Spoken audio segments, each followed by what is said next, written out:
Bahkan ketika memukul orang dalam peperangan dan sebagainya, dalam marah pun tak boleh pukul muka. Itu yang saya dengar selalu. Guideline kan. Tak boleh pukul muka. Kenapa ya Ustaz?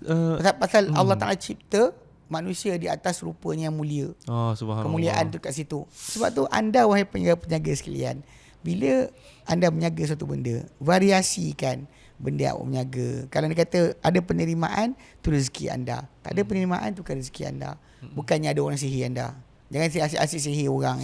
Menyusulkan tadi kena bayar allowance tu, tak lah. Itu jadi benda lain lah kan. Lain lah pula. Not nanti kan suami tu kata, saya pun nak allowance juga. Dari apa pula allowance? Allowance suami. Sudah. Anak jadi allowance anak. Aduh. Semua nak allowance. Semua kan? nak allowance sebagai posisi sebagai apa? Kan? Assalamualaikum warahmatullahi wabarakatuh to our viewers at home and to Ustaz Adli. Welcome back to another sorry, bahasa Melayu. Dah biasa buat dalam bahasa Inggeris. Okey, bahasa Melayu. Okey, assalamualaikum kepada viewers kita di rumah dan juga kepada asatizah kami Ustaz Adli, resident Ustaz di Al-Khadim. Okey. Selamat kembali ke episod yang baru untuk Unplugging Today Issue, di mana kita mengupas isu-isu terkini yang berlaku di dalam negara, sama ada di dalam negara ataupun di luar, insya-Allah. Okay. So, baru-baru ni banyak yang berlaku dan kami dah shortlist beberapa, kan? Kita terlambat sikit sebenarnya pasal apa? Kan? Seorang pergi umrah, kurang pergi sekian sebagainya. Betul. Dan sebab pun Ramadan dah menjelang, kan betul, Ustaz. Betul. Jadi kami di Al-Khadim busy tengah bersiap-siap untuk Ramadan juga, dan kami berharap anda di rumah juga tengah Ustaz membetulkan niat. Niat, mempersiapkan diri, buat apa yang patut, cabut pelak televisyen. Plug television.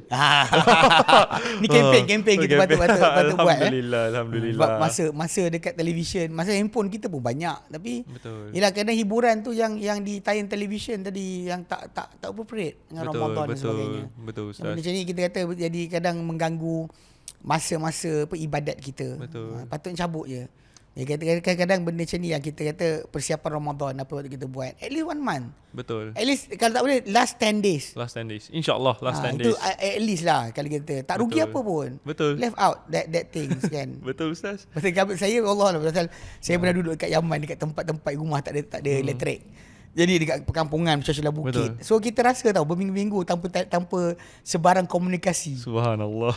Tanpa sebarang elektrik tak ada, tiap malam pakai lampu pelita je. Tapi Ustaz memang pada when Ustaz cut off daripada barang-barangan elektronik ni kan, Ustaz memang macam mana orang kata memang embrace the moment lah, rasa apa yang ada di sekeliling, memang aware lah. Kadang-kadang saya campak je telefon balik rumah, saya tak buka. Pagi pun jumpa. Kadang-kadang ada orang dia mesej tengah malam lah, benda saya tak jawab, minta maaf. Ada kali saya let go. Betul. Pertama kadang-kadang macam bila ada program macam kita buat korban ke, kena kat rumah ke, memang saya tinggal lah.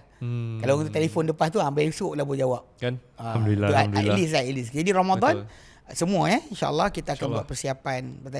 Kita tahu Ramadan ni Ramadan kita kan keberapa. That is at least kita kena ingat. Allah Alam. Alhamdulillah. Okay. Terima kasih Ustaz Adli for the reminder. Dan dalam banyak-banyak konten, ada juga kita juga kena tahu tentang kejadian isu-isu semasa. Isu pertama yang kami telah shortlist, seni mempertahankan diri. Dan di mana garisannya? Apa yang dianggap ekstrim? Baru-baru ni anda pasti melihat di berita yang ada atlet Sukma telah ditendang dan meninggal dunia. Dia tendang ni bekas mana? Bahagian mana? Bahagian dada. Dada Ustaz, dada. Dan inna lillahi wa inna ilaihi raji'un. Umur baru 21 tahun. Astaghfirullah. So Ustaz, saya nak tanya. Jadi dalam acara yang seni pertahankan diri atau seperti yang baru-baru ni boxing ke, MMA ke, bagaimana kita dalam konteks Islam, apakah panduan untuk sukan yang seperti begini? Baik, bismillah wassalatu wassalamu ala rasulillah. Ya, sebenarnya dalam konteks agama Islam memang kita digalakkan untuk mempersiapkan diri kita dalam berjihad. Ni one part yang kadang-kadang tak suka disebut, tetapi ia adalah sebahagian daripada Islam. Mana kalau kita tengok pada sirah Rasulullah SAW, memang persiapan dalam kekuatan fizikal. Yang pada zaman kita sekarang ni kadang-kadang bila orang sering sebut, dia kata macam kita dah bertamadun, kita dah maju, peperangan ataupun konflik takkan menjadi. Fizikal ni tak jadi, tapi realiti dia bohong. Betul. Kadang-kadang kita bimbang benda ni tadi disengaja digembar-gemburkan kepada masyarakat supaya masyarakat tidak bersiap sedia secara fizikal untuk menghadapi musuh. Dan dalam masa sama mudahlah musuh untuk menguasai kita. Itu basic yang saya perhatikan. Saya tengok macam mungkin agenda wallahualam, mungkin konspirasi. Pasal kita tengok dari segi masalah asas negara, kita memang disuruh untuk mempunyai ketenteraan. Betul. Negara kita negara mana takkan dia kata tentera, tak ada tentera dan sebagainya. Tentera buat apa? Main kondi. Mesti kekuatan fizikal dan persenjataan untuk rakyat termasuk rasa. dan Allah Ta'ala sebut dalam Quran Al-Anfal 60. Al-Anfal 60. Okey, Al-Anfal 60. Memang Allah Ta'ala sebut dalam ayat berkenaan, wa'iddu lahum mastata'tum min quwwatin, dan bersiap sedialah untuk menghadapi mereka. Ya, itu musuh. Mastata'tum sedaya upaya kamu, min ribatil khail, min quwwatin, daripada kekuatan, wa min ribatil khail, dan daripada ikatan-ikatan kengkangan bagi kuda yang kamu gerunkan, turibu nabi adullah wa aduwakum, yang kamu gerunkan dengannya musuh Allah dan musuh kamu.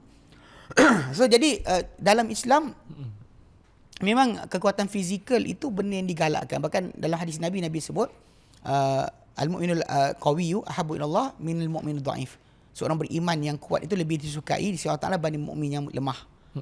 So memang Islam tak pernah, saya tak ada lekang daripada tajuk tadi. Bahkan separuh daripada kehidupan Rasulullah SAW sebagai seorang Rasul terlibat dengan peperangan yang berulang-ulang kali. Betul. Ini benda yang kita tak boleh nafikan. Yang kadang-kadang saya perhatikan, ada orang cuba nak conceal that part of the history untuk macam kata tak perlulah, tak adalah sekian. Tapi musuh akan serang kita. Betul. Tapi kita tak bersiap sedia. Betul. So bila kita lihat dari situ, memang Islam sebenarnya dari sudut kekuatan fizikal, Islam menggalakkan kita sebenarnya untuk mempelajari hatta ilmu mempertahankan diri. Betul. Okay, martial art kan, mempertahankan diri ini memang termasuk daripada sebahagian daripada agama sebenarnya. Digalakkan, digesa. Bahkan memang bahkan Rasulullah SAW dahulu memang pandai bergusti. Betul. Bergusti kan. Yang Nabi pernah terangkanlah bukanlah orang yang kuat itu dengan kuat bergusti, tapi orang kuat itulah orang boleh menahan diri ketika kemarahan. So kita the value kita masih jaga.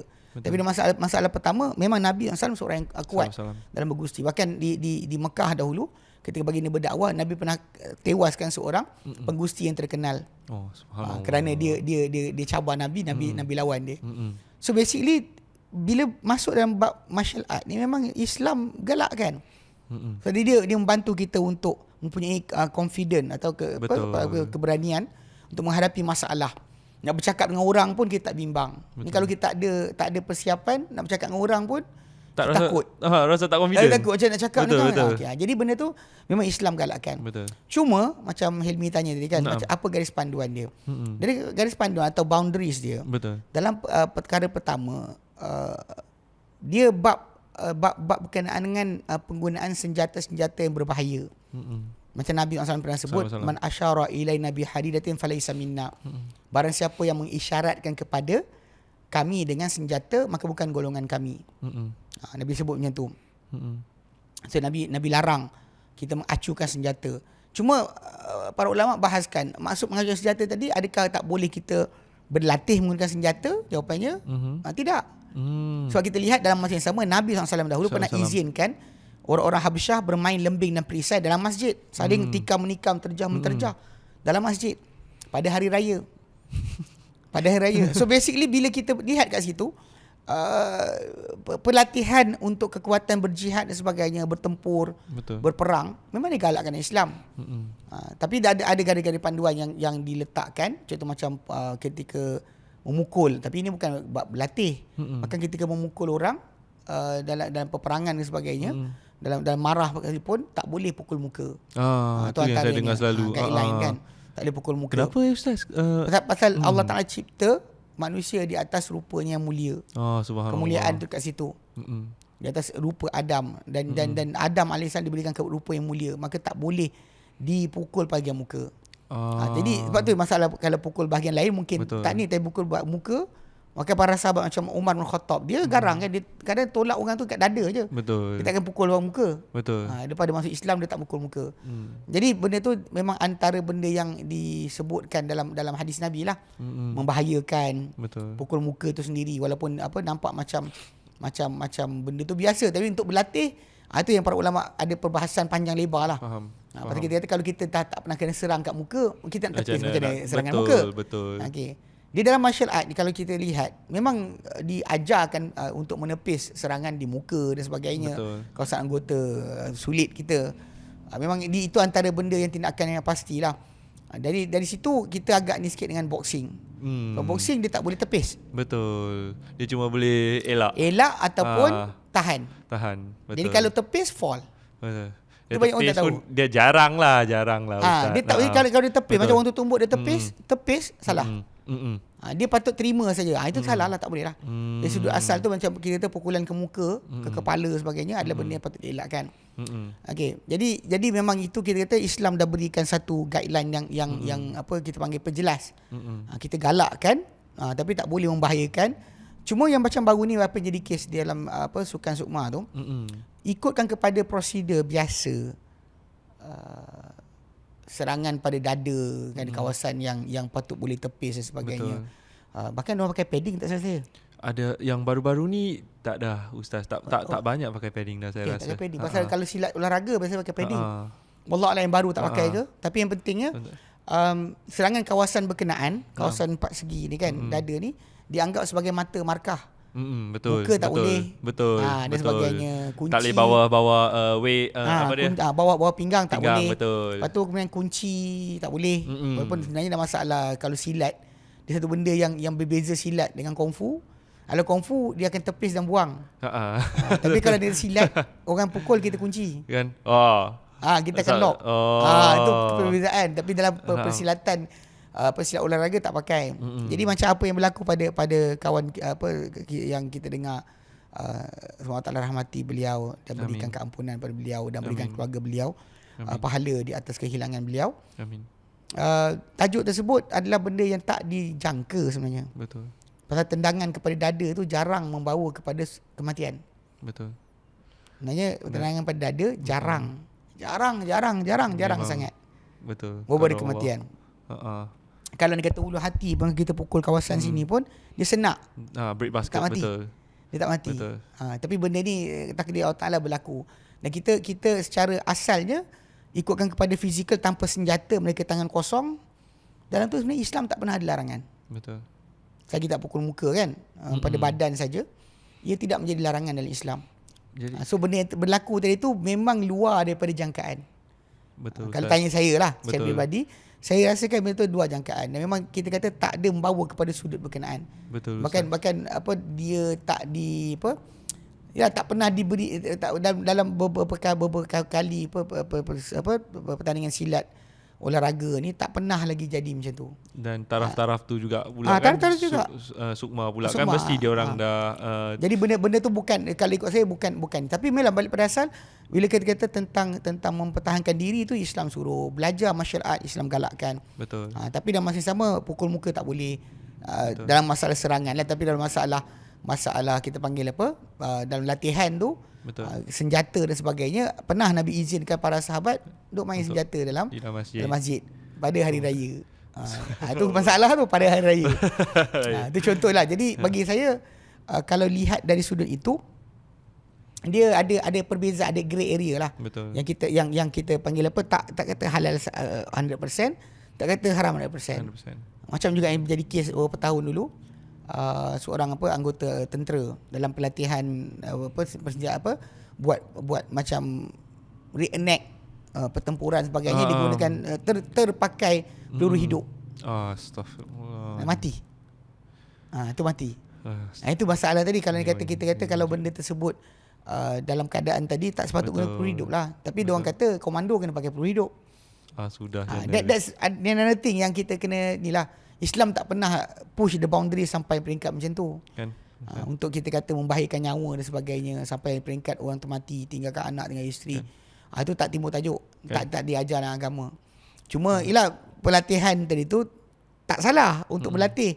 Faham. Tapi tidaklah sampai peringkat boleh membahayakan nyawa. Tapi yang kes Sukma tadi, benda yang bagi saya rasa benda tu bukan dijangkakan untuk sedemikian. Memang rare. So kawasan tu memang kawasan point.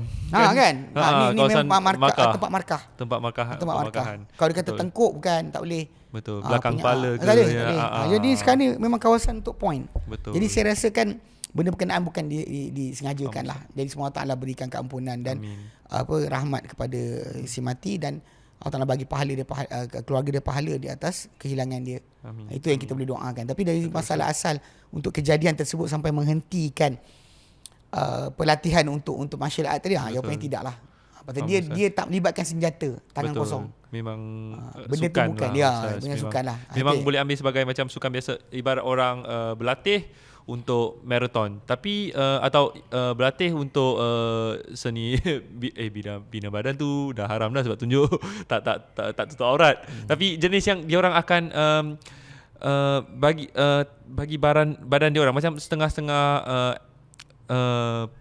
yang buat MMA, atlet MMA, diorang kena masuk spesifik kategori yang berat badan dia orang mengikut berat badan. Dan untuk mencapai berat badan macam tu, dia orang kena flush semua air. Jadi bila badan tak cukup air, kadang-kadang boleh teruk. So boleh disamakan macam tu Ustaz. Boleh jugalah. Jadi asas tadi ialah to go to extreme dalam masalah untuk kita kata berlatih sampai membiarkan nyawa, tak boleh lah. Faham, Islam Ustaz. tak suruh macam tu. Termasuk macam MMA tu kan, contoh macam kata locking yang dia ada tu kan. Kes-kes yang yalah pasal dia orang masukkan macam-macam mixed martial art. Betul. Dari segi sudut macam bagi saya dia banding dengan boxing. Actually MMA lebih proper. Sebab dalam MMA awak boleh tepis tangan orang yang serang awak. Yang betul-betul boleh ikut banyak cara lah. Ya, dan bahkan tak salah awak tepis tangan orang. Problem dia yang pada sudut asal saya kata boxing tadi, tak boleh tepis. Dia sama ada tahan atau elak. So orang tuju muka kita ke tak boleh, tak ni. Dan itu bahkan satu point yang bila kata nak bagi orang tumbang, kepala dia orang tuju dulu. Kena kepala dulu. Muka dia tuju dulu. Betul. Jadi benda tu dalam martial art tadi dia tak jadi macam tu. Kita lock orang berkenaan, kunci dia pun untuk suruh dia submit, dah cukup. Betul Ustaz. Dah cukup. Itu bagi saya, jadi saya nampak ada perbezaan kat situ lah. Jadi macam membahayakan nyawa dalam untuk sport tadi tak ada, Islam tak suruh. Betul Ustaz. Tapi akhir sekali sebelum kita ke topik yang seterusnya, isu yang bukan isu tapi untuk sukan taraf profesional ke sukan, especially sukan yang bahaya, bukan bahaya, yang ekstrim macam ni kan, mesti kena sign surat.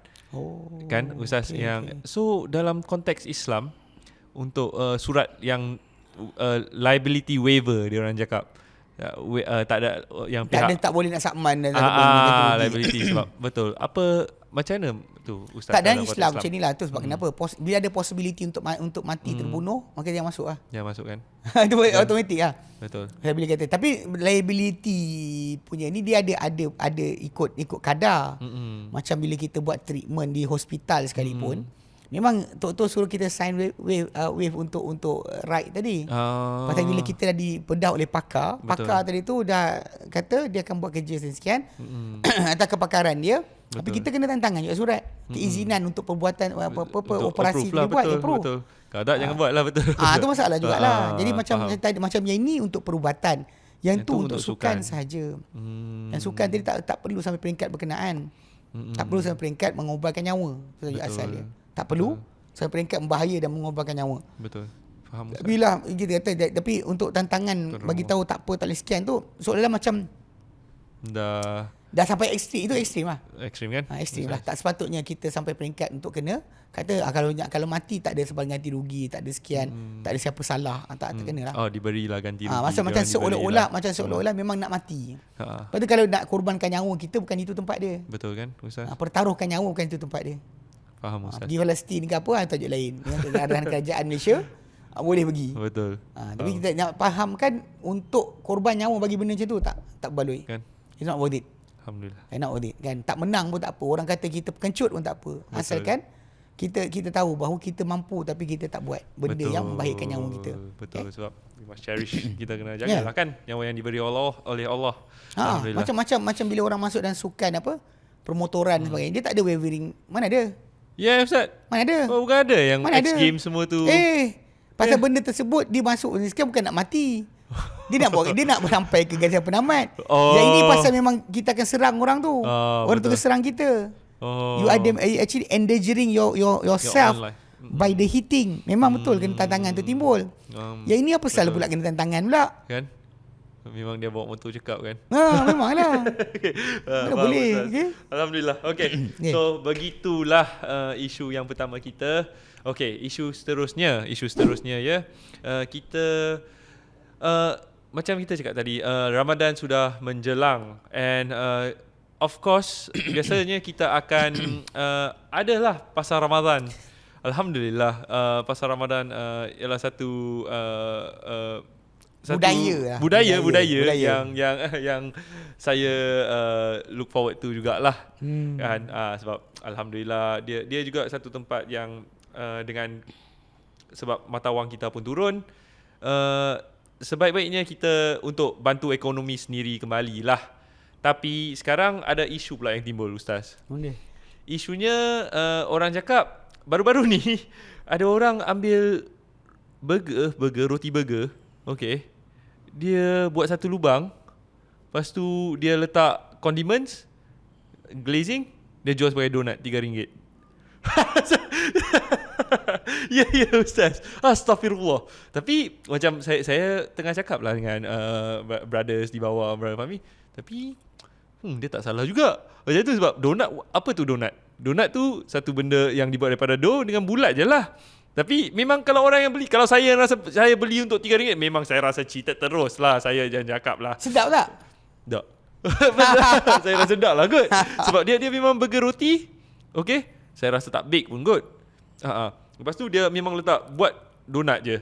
Astaghfirullah. Aduh, kesian orang yang beli.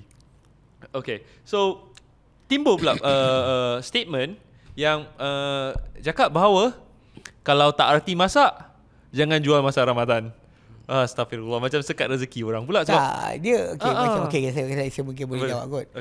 Dia sebenarnya tajuk masalah asal. Bila kita berniaga, memang kita patut menjaga barang kita berniaga tadi dengan sebaiknya. Betul, with honesty lah. Kalau laksa, rasa laksa lah, bukan tisu. Kalau laksa Johor tu macam mana Ustaz? Bukan masa Johor tak Johor, Penang tak Penang. Tajuk dia adalah laksa lah. Pasal jadi kes. Pernah orang sebut laksa tisu. Dia blend the tissue tu dia blend sampai hancur. Tisu. Jadi benda tu kan fiber dia hampir macam fiber ikan. If you really look at it, dia punya kehancuran. Tisu boleh makan ke Ustaz? Kalau makan tak sakit lah. Tapi masalahnya tipu lah. Yelah. Itu belum lagi karipap angin. Karipap oksigen. Satu juga yang dia orang bahaskan. Yang dia orang cakap. Dia macam ni cerita dia. Kalau orang tu buat depan-depan karipap oksigen. Karipap kami hanya kulit saja. Dia promote apa yang dia tak apalah. Betul. Dia juga macam tu, orang tu kata kami punya donat tadi adalah roti burger yang kami tebuk lubang di tengah. Dia sebut. Betul, dia sebut. Dan orang kata suka. Betul. Beli. Tajuk lain lah. Dia kan dia kata benda berkenaan dia tak bagi tahu. Ini yang Nabi pernah sebut. Man ghasyana falaysa minna. Siapa menipu kami bukan golongan kami. Ada perniagaan. Pasal Nabi pernah pergi pada seorang penjual, dia jual makanan, bawah tu ada air. Okay. Jadi kat atas nampak biasa, bawah tu ada air. Lepas tu Nabi pegang, Nabi kata, apa ni? Dia kata, ya Rasulullah, kena air langit, mana hujan turun. Dia bila time dia cedok bawah, tak cedok atas. Okay. Jadi bila dia cedok tadi kan, berat. akan bertambah, barang sikit jadi banyak, jadi berat, dan kemudian rosak benda tu berair. Betul. Orang nampak yang atas tapi orang jual yang bawah. Okey, faham.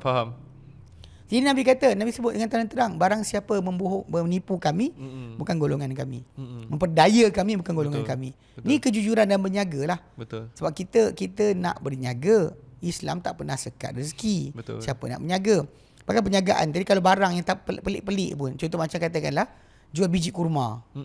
Apa itu bang? Biji kurma. Bagi saya 1 kilo biji kurma. Bukan kurma biji kurma. Betul. Kalau orang tu jual dan orang tu memang nak beli, tak ada masalah pun. Betul. Tapi realiti dia dalam agama Islam ni, bila kita menjaga makanan yang kita menjaga tadi sepatutnya mencapai standard makanan berkenaan yang biasa diterima. Betul. Contoh nasi lemak. Janganlah nasi putih letak kacang je. Ya, telur SIM card. Ustaz tahu telur SIM card? Telur SIM card. SIM card. Dah okey. Dia masalah banyak mana sikit mana apa. Dia tu punya lain. tambahan tu lah tu benda. Tapi masalah kadang nasi lemak tak rasa nasi lemak. Tak boleh lah. Nasi lemak tak ada nasi lemak. Lepas tu kemudian apa ikan bilis tak rasa ikan bilis. Apa yang dipanggil Ustaz yang fahaman orang general consensus, fahaman budaya tempat budaya tu. tempatan yang apa benda yang sedia dimaklum. Apa dia dalam bahasa Arab yang tu panggil apa Ustaz? Apa dia panggil entah. Dia panggil apa? Dia panggil dah kebiasaan adat. Kebiasaan adat. Betul. Maksud ada sebut adatnya makanan sekian. Betul. Contoh katakan mi goreng Cina. Kena rupa mi goreng Cina lah. Betul. Tiba-tiba ni mamak ke Cina? Contohnya. Betul. Tak boleh lah. Betul. So basic dia bila buat perniagaan tadi, dia adalah merujuk kepada bila kita iklankan, betul tak kita iklankan. Kalau kita tak iklan dengan betul, maka tipu. Betul. Dan dari kat situ adalah perkara yang diharamkan dalam agama. Bahkan Nabi kata bukan golongan kami. Betul. Itu menunjukkan bahawa satu benda besar di sisi agama.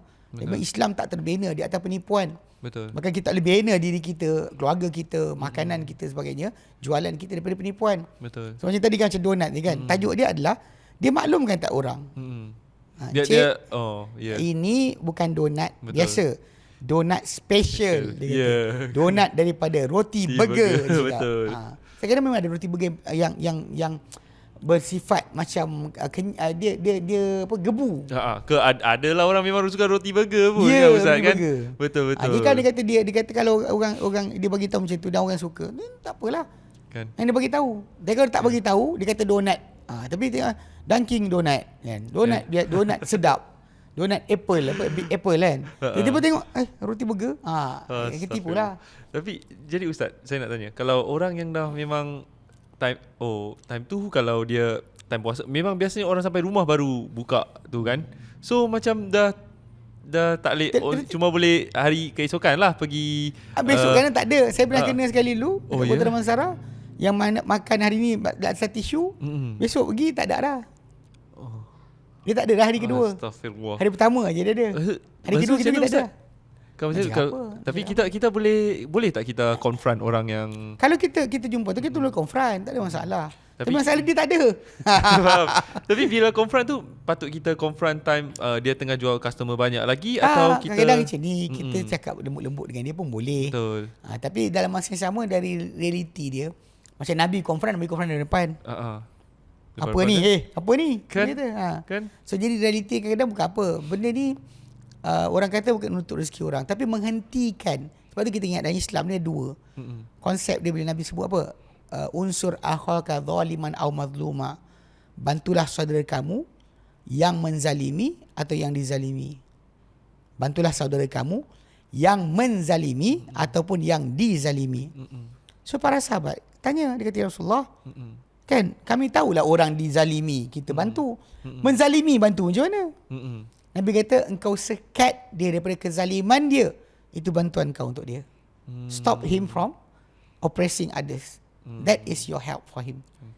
Bentikan dia. Pasal daripada dia terus menjual dengan keadaan tadi, sampaikan ke orang tertipu, sampaikan lagi banyak dosa dia, you stop dia pada keadaan tadi, itu adalah bantuan untuk dia. That is your help. Tapi kalau orang yang penjual tu pula macam kerek semacam, itu tajuk kerek tadi tajuk benda lain pula. Dia sekarang dalam Islam, dalam konsep agama. Bila orang kerek, bukan patutnya kita boleh pukul. Bukan kira macam dia cakap, betul kan ni donat kan, lubang kan. Tapi dia Iyalah. tak advertise I know.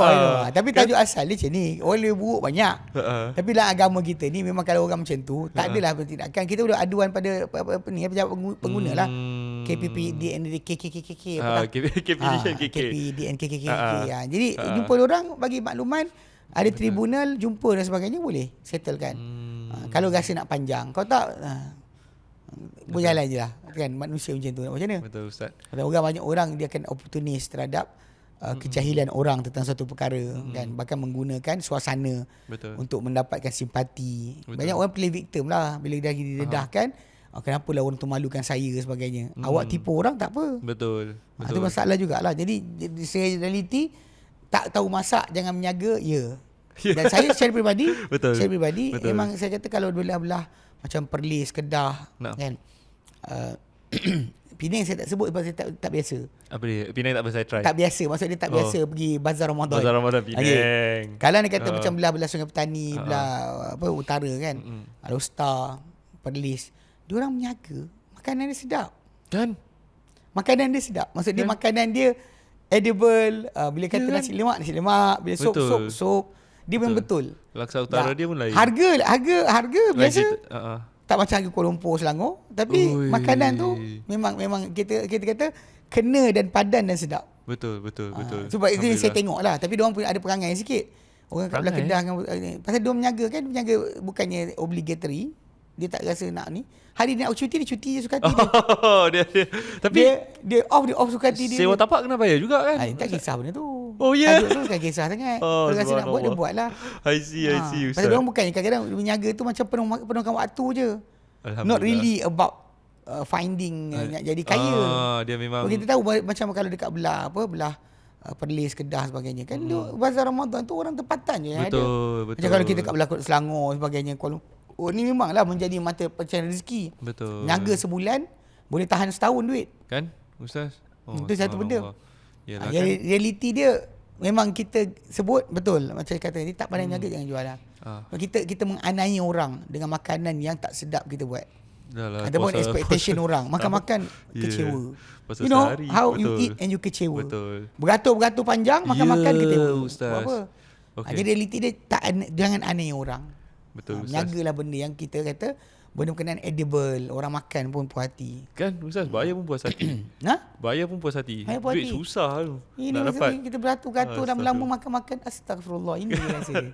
Okay. Sometimes it's not good lah. Alhamdulillah Ustaz cakap pasal beratur ni. Kan okay, dari tahun lepas kita ada nampak ada setengah yang setengah-setengah gerai ni macam apa dia gerai apa nasi Arab, apa nama nasi Arab Ashraf? Bukan kapitan dah. Nasi Arab yang ada kat Subang tu. Yang Chef Ammar dari Palestin. Ya. Lamb shank. Nasi Arab lamb shank. Beratur panjang Ustaz. Tahu. Panjang sangat. Lepas tu ada yang sampai nak sampai waktu nak buka dah, and then when you buka, you tak dapat, you waste banyak masa di situ. Dekat belah stadium tu ada yang tak solat asar lagi.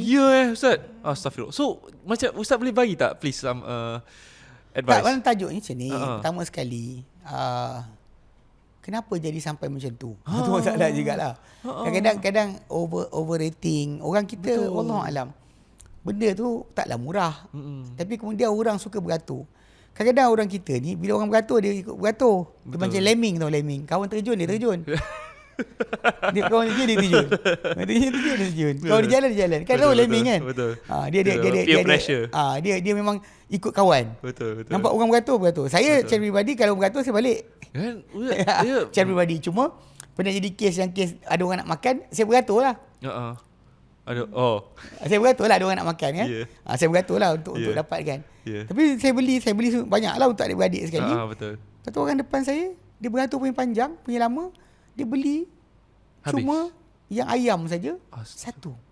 Saya macam sanggup. Lama kot kau beratur. Tolong alam lah. Bagi saya tak berbaloi lah. Betul. Kalau kita beli, lepas tu beli untuk jiran sekali dan sebagainya. Lepas tu jiran dapat satu, kita dapat satu. Betul. Banyak kan. Okey lah. Nampak lah macam berbaloi sikit lah beratur tadi. Tapi realiti dia kadang-kadang dia bab makan ni kan. Betul. Saya memang suka makan. Jadi kalau tak ada wow factor tu saya tak datang dah. Kan Ustaz? Dia makan-makan tak ada wow factor. Macam makan-makan Sekali je lah. Makan sekali je lah. Tak datang dah lah. Jadi, Tak ada dah beratur dah. Yang tu, okay sorry Ustaz. Yang tu untuk beratur pula kan Ustaz. Bab orang yang naikkan harga pula. Naik harga tu itu tak timbul tajuk. Pasal masalah asal dia macam ni. Dia bila orang tu punya dia jual barang dan barang tadi bukan barang yang kita panggil apa terhad atau terbatas. Jadi maka kita tak boleh nak paksa orang tu ikut harga kita nak. Dia nak jual harga mana pun terpulang pada dia. Willing buyer, willing seller lah Ustaz. Faham. Benda tak timbul tajuk. Unless macam benda-benda yang bawah kawalan kerajaan, yelah. Atau kita monopoli. Kita monopoli benda tadi. Pasal sebenarnya kadang orang sini jual tu, sebelah tu ada je orang jual. Awak tak pergi, suruh. Roti John kan? Ada je, bukan roti John. Tak, bukan. Dia berjual lamb shank. Kawan dia jual je lamb shank. Kan? Yang ni tak ada beratur. Yang ni beratur. Yang tu yang tiba tajuk dia. Kadang orang ni kita suka ikut trending. Astagfirullah. Benda tu lebih trending bukan masalah benda tu sedap. Kan? Itu realiti dia. Kadang bukan sedap pun. Kacau. Sekali ni je lah. Tak pergi dah lah. Dia beza yang kita pergi sekali nak pergi lagi. Pergi sekali nak pergi lagi. Besok nak pergi lagi lah. Itu lain. Yang ini yang pergi sekali macam ni ke? Tak apalah. Itu contohnya lah. Sebab tu kadang-kadang bila yang tajuk ni, para peniaga sekalian dengar bila anda berniaga perniagaan makanan ke apa sebagainya, awak jangan expect bahawa orang akan suka benda tu sentiasa. Lepas tu masa orang akan jemu. Dan bila orang jemu, jangan pula kata awak kena sihir. Faham tak? Betul. Yang kadang apa kena variasikan. Betul. Berbagaikan akan apa benda jualan anda. Jangan sibuk nak pergi stick dengan satu kemudian tak boleh nak lepas. Duduk tegang kat situ kemudian kata bahawa benda sekian. Pasal orang akan jemu. Manusia ni ada sifat jemu. Betul. Kita kat Malaysia nasi Arab tahun 2007-2008 saya balik Malaysia. Waktu tu start nasi Arab. Tahun tu gila-gila orang nasi Arab. Sekarang ni nasi Arab macam apa? Kan? Sebab apa jadi tu? Kan? Sebab dah kerap. Macam Musangking lah. Mula-mula tak dapat. Dia nak. Bila dah ada lama, orang dah boring. Dengan bubble milk tea juga. Ya. Astagfirullah. Bubble tea boleh dia kata Eddie juga. Dia kata tengok orang jadi boring juga. Pasal manusia ni ada jemu. Betul. Sebab tu anda wahai peniaga sekalian, bila anda berniaga satu benda, variasikan benda awak berniaga. Kalau dia kata ada penerimaan, tu rezeki anda. Tak ada penerimaan, tu bukan rezeki anda. Bukannya ada orang sihir anda. Jangan asyik-asyik sihir orang. Orang sihir. Baik. Allahuakbar. Alhamdulillah Ustaz. Okey. Dengar ya, para peniaga yang akan berniaga pada bulan Ramadan ni. Okay, and kami berdoa agar Allah murahkan rezeki anda lah. Amin. Alright. Okay, Alhamdulillah. So, jadi kita masuk ke isu yang ketiga Ustaz. Last isu ni agak dibahaskan banyak kali juga. Dia jadi isu yang besar jugalah Ustaz. Isu dia bayar upah dekat pada ibu yang menyusu Ustaz. So saya ni tak berapa faham sangat tentang konteks tu. Jadi saya minta tolong Ustaz ulaskanlah. Okey, baik. Bismillahirrahmanirrahim. Berkenaan dengan tajuk ibu yang menyusu tu bayar upah. Basically pada masyarakat Arab asalnya wanita tersebut dia memang tidak pun diberikan kewajipan untuk menyusukan anak yang dilahirkan. Bahkan dia boleh saja diupah wanita lain susukan. Sebahagian wanita nak jaga badan, dia tak nak bagi anak menyusu badan dia. Walaupun benda tak elok lah. Tapi dari segi asal benda tu kalau kita lihat kadang-kadang susu dia tak cukup punya ya. Maka diupah wanita lain untuk susukan anak dia. Macam Nabi SAW sendiri disusukan oleh Halimah daripada kabilah Sa'ad. Dia hantar Nabi duduk dengan mereka sampai umur 5 tahun. Mana 2 tahun patah-patah balik. Kemudian Mekah diserang penyakit, dia keluar balik. Jadi secara asalnya ibu susu upahan dalam masyarakat kita memang ada. Memang masyarakat Arab pun dulu memang ada. Zaman Nabi pun ada. Jadi memang Allah Ta'ala sebutkan benda berkenaan dalam Quran. Dalam surah Al-Baqarah ayat 233. Dua tiga orang kan wal walidatu yurdi'na auladahunna haulaini kamilaini liman arada an yutimma radha'ah. Dan ibu-ibu yang menyusukan anak itu menyusukan anak-anak yang dilahirkan selama 2 tahun sempurna bagi siapa yang inginkan untuk penyempurnaan penyusuan. Ini Allah Ta'ala sebut wa 'alal mauludi lahu rizquhunna wa kiswatuhunna bil ma'ruf. Dan ke atas orang yang dilahirkan untuknya anak berkenaan, orang yang dilahirkan anak, mana lelaki lah, lahirkan untuknya anak berkenaan, rezeki ibu-ibu yang mengandung tadi dan juga yang menyusukan anak, dan juga pakaian mereka dengan baik. Okey. Allah Ta'ala kata ke atas orang yang dilahirkan untuknya anak tersebut, rezeki wanita-wanita yang menyusukan anak tadi dan pakaian mereka dengan baik. Ya. Kemudian kita sebut la tukallafu nafsun illa usaha. Tak ditanggung dengan satu nyawa kecuali keupayaannya sahaja. Tapi bila kata kena bayar terjaga makan dan pakai mak-mak yang menyusukan anak tadi, tapi tidaklah ditanggung dengan satu nyawa lebih daripada apa keupayaannya. Kemudian Allah kata la tudaru walidatun biwaladiha, tidak dimudaratkan wanita yang melahirkan anak tadi dengan anak yang dilahirkan, wala mauludun biwaladih. Dan juga tidak juga lelaki yang dilahirkan untuknya anak tersebut, dia tak dibebankan dengan atau disempitkan dengan sebab anak yang dilahirkan. Wa 'alal waris mithlu dzalik, dan waris dia pun macam tu juga. Tak ada atuk dia ke adik-beradik apa kepada bapa budak tersebut ke, tak ditanggungkan lebih daripada kadar apa yang sepatutnya. Kita tak nak sebutkan fa in arada fi sal antara minhuma, kalau mereka nak hentikan penyusuan dengan redha-redha'i di antara mereka, wa tasyawurin, dan juga dengan musyawarah di antara mereka berdua, suami isteri tadi. Okey. Fala junaha alaihima, maka tak ada salah kata mereka. Ini Allah tak sebut wa in aratum, kalau kamu mahu untuk antas tadiu auladakum, untuk kamu nyusukan anak kamu, fala junaha alaikum, maka tak salah kepada kamu, idza sallamtum ma ataitum bil ma'ruf, bila kamu serahkan apa kamu berikan dengan baik. Jadi ayat ni sebenarnya kalau kita baca dari keseluruhan, memang tajuk bayaran kepada ibu yang melahirkan anak berkenaan, yang menyusukan anak tadi memang ada.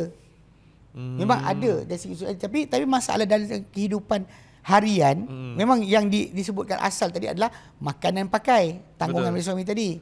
Itulah yang disebutkan. Adapun tentang masalah wanita lain yang menyusukan anak, memang kita bayar upah lah. Betul. Wanita lain menyusukan anak, kita bayar upah. Tapi isteri kita menyusukan anak, kita berikan makan dan pakai. Ya, buat yang obligatory lah. Yang memang kita kena tanggung dia. Bukan ada allowance lain. Ini masalah, bukan allowance lain. Betul. It's not called allowance lain. Kenapa orang boleh fahamkan sebagai, kenapa para ibu yang menyusu boleh faham sebagai, dia bukan ni, benda ni pasal modernization pemahaman ni masalah dia. Benda ni tak pernah difahami sedemikian sejak dulu lagi. Tak pernah difahami macam tu. Macam mana boleh muncul dia, Ustaz? Muncul dia bukan masalah, memang betul. Katakan wanita tu, ibu yang melahirkan anak tadi, dia kata, I tak nak nyusukan anak ni, I nak jaga badan I. You nak suruh I nyusukan, you bayar. Ataupun kata you pergi upah orang lain bayar. So sudut dia sebenarnya asal macam tu. Tapi memang kita faham bahawa wanita yang melahirkan anak, dia secara natural, dia nak susukan anak dia. Betul kan? Sebaik-baiknya instinctly, secara naluri. Dan bahkan ia baik untuk badan dia. Bahkan benda tu akan membantu pengecutan rahim dia. Her womb will be contract, akan mengecut dengan penyusuan tu berjalan. Kan? Semua benda tu ada benefit dari segi perubatan. Baik untuk bayi, baik untuk ibu sebenarnya. Jadi Ustaz, boleh ke saya tanya, macam disebabkan maybe yang ibu atau sebagai isteri rasa macam dia tak dapat cukup daripada suaminya, jadi dia gunakan yang tu sebagai satu point untuk dapatkan lebih. Ini feminism sebenarnya. Tajuk asal pada sudut asal. Bila kita kata ibu-ibu tadi kan, katakanlah suami tadi, okay lah kan, fine, I bayar you, I tak bayar sekian, I pergi bagi wanita lain susukan. Dia rasa macam ni kan, jadi benda lain pula. Jadi lain pula. Jadi halang untuk intimacy dengan anak dia pula. Betul. Untuk bermesra dengan anak, tak bagi pula. Boleh je suami tu buat macam tu. Apa masalah dia? Betul. Ini sebenarnya benda jadi macam saya katalah, muncul bila ada feminism punya gerakan yang persoalkan tajuk tadi. Ya betul, kadang-kadang kita bayar untuk susu-susu formula, satu tin dan 100 lebih untuk anak tadi. Sebenarnya wanita dia dapat lagi banyak dari itu. Sepanjang hidup dia, yang suami berkenaan belanjaan di hospital sebagainya. Unless suami dia tak bayar lah. Suami tak tanggung dan tajuk lain nanti bol. Betul, kalau suami tak tanggung pula Ustaz. Yang tu macam mana? Kotlah suami dia gila, jenis masalah tak neglect. Tak hiraukan dan buat wanita tadi ditanggung oleh keluarga dia sendiri. Bapak pun wanita tadi memang boleh dia minta lah. Dan timbullah tajuk kat sini supaya ajar suami tadi tentang tanggungjawab. Tapi untuk kita kata benda tu dari segi asal memang ada peraturan di agama, tapi tidak. Sebab Allah Ta'ala sebut dah pada awal tadi. Betul. Nanti kalau dia kata apa? Kalau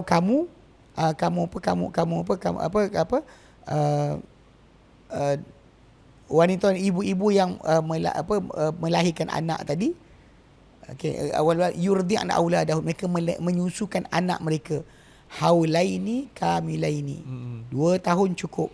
Liman arada an yutimma radha'ah, bagi siapa yang nak menyempurnakan penyusuan. Kita sambung ayat tadi. Wa 'alal mauludi lahu, dan orang dilahirkan untuknya anak berkenaan, rizquhunna wa kiswatuhunna bil ma'ruf, rezeki ibu-ibu tadi dan pakaian mereka dengan baik. Betul. So it's really about masalah nafkah biasa. Tak ada timbul tajuk pengasingan kat situ. Ustaz.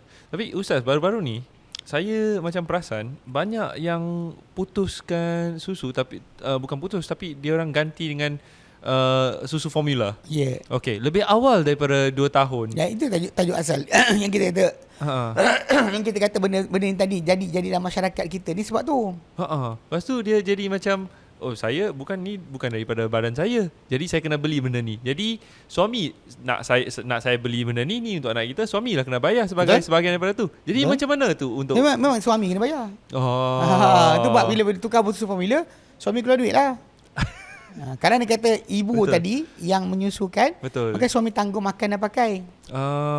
Tapi Ustaz, sebaik-baiknya ialah susu daripada ibu sendirilah kan. Tapi masalah tadi lah, itu masalah kita dalam masyarakat kita ni. Dia bila timbul kumpulan-kumpulan feminism dan sebagainya, dia orang mula menimbulkan kekeliruan dalam masyarakat. Dia kata apa? Ingat saya ni lembu ke? Astagfirullah. Tapi anak sendiri.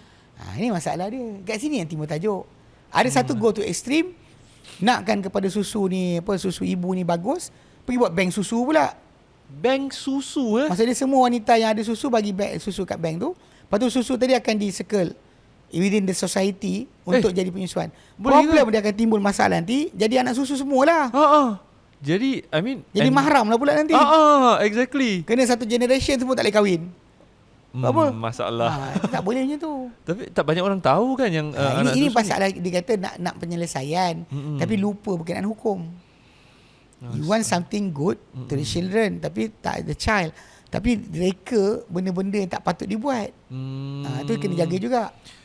And Ustaz, ada yang sebilangan wanita yang cakap susu selama 2 tahun menyusu dari badan ni panjang sangat. Apa komen Ustaz? Tak, benda tu sebenarnya keperluan budak tersebut. 2 tahun adalah masa untuk dia menyusu. Lepas 2 tahun gigi dia keluar, dia boleh makan benda lain. Selagi tak ada gigi, kau nak bagi dia makan apa? Itu that's the thing. Means that as strong as dia cara simple untuk faham. Selagi gigi tak siap, maksud dia belum boleh makan solid food. Yang solid food tadi trial je. Sebab dia tak boleh hadamkan seperti hadamkan susu. Sebab saya rasa banyak ni daripada kaum saya sendirilah, Cina lah. Dia sebab dia orang tanya kenapa dia orang biasanya dia orang tak bagi susu badan sampai straight from the badan, straight daripada sampai 2 tahun. Adapun dia orang nanti akan freeze lah. Kalau tak, boleh ke macam tu? Freeze tak ada masalah. Tak ada masalah. Bawa keluar siap susu tadi tak ada masalah. Yang salahnya adalah bila kita kata macam rasa lama sangat dan sebagainya, tapi tak bagi budak tu. Pasal pembesaran dia dengan susu ibu tu, dia ada antibody, imunisasi sebagainya, semua ada dalam susu ibu tadi. Jadi dia itu kebaikan dia. Kebaikan dari susu ibu tu ada sangat banyak. Tapi daripada sudut masalah kita sebut tadi kan, macam refute atau dispute di antara ibu bapa tadi, bapa, suami dan juga isteri kerana masalah penyusuan. Memang suami tadi kena jadikan isteri dia bahagialah dengan menyusukan anak. Tadi sebab tu sebut makan dan pakai. So that she doesn't need to go out to find new clothes, and she doesn't have to go out to masak cari makanan. You have to provide everything for her as a man. So jadi dengan sebab itu bila kita kata memang sepatutnya dia sediakan, tapi masalah upah tambahan tu tak timbul. Kalau nak beli macam ternampak baju baru ke, nak boleh lah, boleh. Isteri boleh minta lah kalau macam tu. Suami tu bagilah baju baru. Dengar tu. Tapi masalah untuk kita kata kerana menyusukan tadi kena bayar allowance tu, tak lah. Itu jadi benda lain lah kan. Lain lah pula. Not nanti kan suami tu kata saya pun nak allowance juga. Dari apa pula allowance? Allowance suami. Sudah. Dah nak jadi allowance anak. Aduh. Semua nak allowance. Semua kan? nak allowance sebagai posisi sebagai apa? Kan? Tak boleh tu. Betul Ustaz. Betul kan, kena jaga sikit perkara ni. Dalam masyarakat yang Ustaz jadi liberal, memikirkan undang-undang dan hukum berdasar pada logik akal, ini masalah dia. Betul. Dia lupa berkenaan peraturan Tuhan. Yalah, Tuhan turun peraturan untuk kita ikut dan kita bahagia dengan kehidupan kita melalui peraturan tadi. Betul, tapi bila tak faham, ni jadi. Astagfirullah. Alhamdulillah Ustaz. Okey, barakallahu fikum Ustaz. Dan begitulah akhirnya sesi kita pada kali ini. Okey, itulah ketiga-tiga isu yang hangat, insya-Allah, yang kami mengambil masa untuk mengupas sikit. Alhamdulillah. Dan ada tak kata-kata reminder terakhir untuk Ramadan ni Ustaz? Please. Dia untuk Ramadan macam kita sebut pada awal tadi kan, buat persiapan, dan kita tahu bahawa Ramadan ni adalah masa atau tempoh di mana Allah Ta'ala meningkatkan nilai kedudukan kita di sisinya. Ini kita punya ranking kita akan naik. Telah datang hadis yang sahih berkenaan perkara ni, bila mana ada seorang sahabat dia mimpi dua orang sahabat yang lain meninggal. Seorang mati syahid, seorang yang mati biasa. Yang mati syahid dia mati awal, setahun lepas tu yang ni pula mati. Tapi bila dia mimpi dia nampak seorang ni dipanggil masuk syurga lebih awal daripada dia mati syahid. So dia macam terkejut. So cerita tu bila orang pagi dia cerita kat orang ramai pun terkejut. Kenapa yang mati syahid masuk syurga lewat, yang mati biasa masuk syurga awal? Jadi Nabi kata, bukankah orang yang hidup mati biasa ni hidup setahun lagi lepas kawan dia mati? Dia kata ya. Kita bukankah dia dah solat sekian-sekian banyak solat, mana within a year you got the opportunity to pray almost untuk prayer yang fardu 1800 solat. Bukankah Nabi kata dia sempat Ramadan dia puasa? Para sahabat kata ya. Nabi kata jarak antara mereka, lelaki yang mati biasa, mati syahid dengan mati biasa tu, sebab yang ini sempat setahun, sempat Ramadan, adalah seperti jarak langit dan bumi.